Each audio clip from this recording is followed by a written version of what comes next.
The Chief Minister, Dr. David Moinina Senge, said the visit was prompted by an engagement President Dr. Julius Maada has had with them a few years ago, where he encouraged them to invest in Sierra Leone, and the bank had expressed the desire to invest in the country. The Deputy Minister of Finance, Kadiatu Ali, said they had fruitful initial engagement on some ongoing projects and others that are to start, and how to engage the bank on new creative ways for the full participation of Sierra Leone in the bank's activities.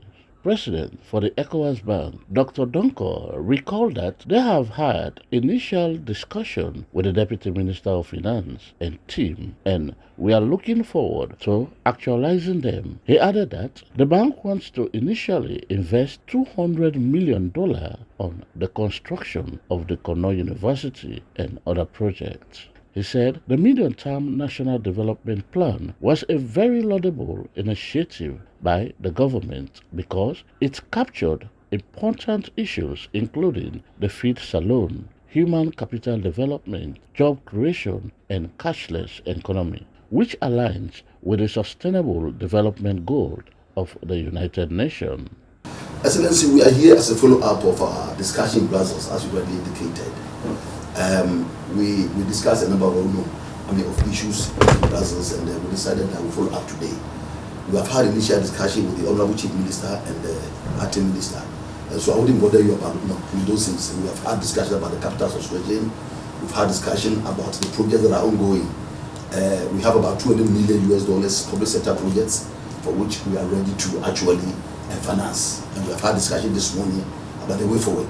Most importantly is the construction of University of Science and Technology at Quadri in the amount of about $32 million. There were two outstanding issues, which this morning one has been resolved. So we are just left with the last one, which is the renewal of the environmental and social alliances. And I think that the Honourable Minister summoned all his people this morning to the meeting and has given the necessary direction. So we believe that in a few weeks to come, we should be able to also actually consummate that transaction and start the construction. So these are the few things.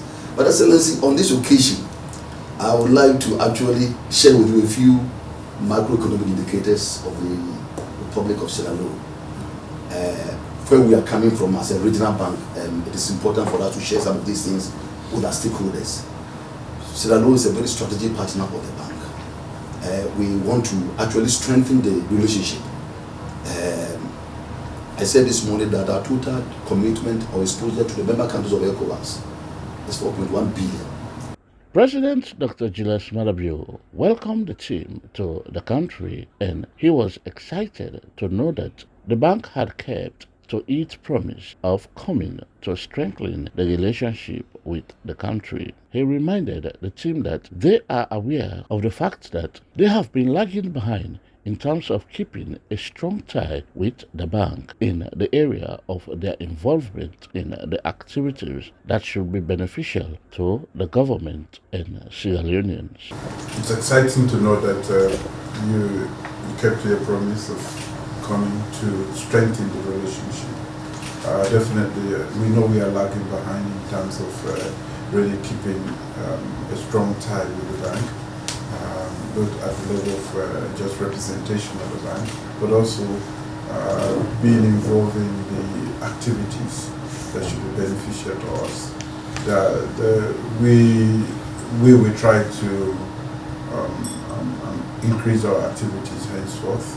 I think the areas you've identified, 200 million, I think it's a good start, but we want to see how we can quickly accelerate the level of activities between the bank and the many things that we have to do here. President Dr. Julius Maada told the bank his government started with education during his first term, where a solid foundation had been laid despite the difficulties. In his second term, he is focusing on agriculture as he wants to stimulate economic growth, attack unemployment, and make sure food security is assured. We started with education, and we've laid a very solid foundation irrespective of the difficulties we've had in the last term. We have now come for agriculture this time around, which is the flagship. And this is because we want to stimulate economic growth. We want to also attack unemployment among the youth in particular, but also make sure that food security is assured. Agricultural activities, when properly structured, we think can take care of a lot of these problems. So, in addition to education, which we started to see the benefit of it, it's ongoing. We continue to consolidate efforts in that area. We are now paying a lot of attention to agriculture, food security in particular. Strengthening or increasing the level of activities among West African nations has been a problem. I don't know why, but Ecowas exists for that, but it's still a problem. It's a challenge that we have to surmount. That is why a bank like yours should actually lead the effort in that direction. President and Chairman of the Board of Directors of the Ecowas Bank, Dr. Donko, sympathized with the President of his elder sister, Mrs. Agnes Dean Jallow. For Star TV News in Freetown, George Elliott Sam reporting.